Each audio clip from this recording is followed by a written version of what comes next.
Assalamualaikum warahmatullahi wabarakatuh.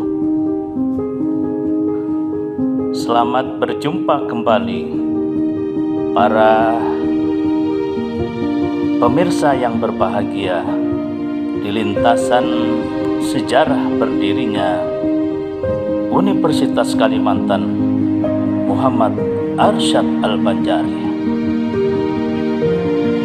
Menurut salah seorang saksi hidup, yaitu Dr. Andus Haji Muhammad Ibramsyah Gais, yang saat ini beliau bermukim bertempat tinggal di Jakarta,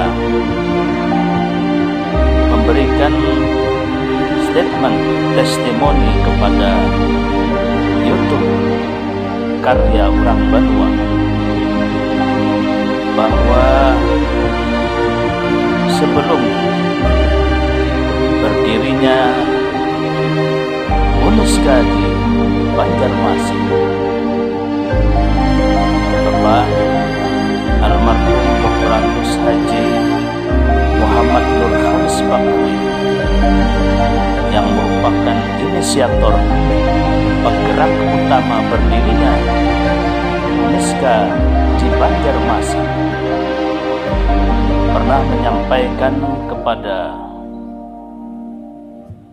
Dr. Andus Haji Muhammad Ibramsyah Gais bahwa di antara tokoh Kalimantan Selatan di Jakarta yang banyak memberikan pikiran segar berkaitan dengan rencana pendirian UNISKA di Banjarmasin,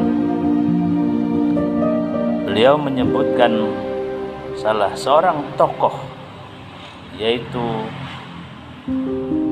Profesor Insinyur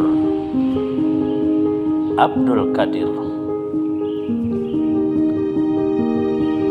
Profesor Insinyur Haji Abdul Qadir adalah tokoh Kalimantan Selatan yang di masa itu beliau menjabat sebagai Direktur Perusahaan Listrik Negara di Jakarta.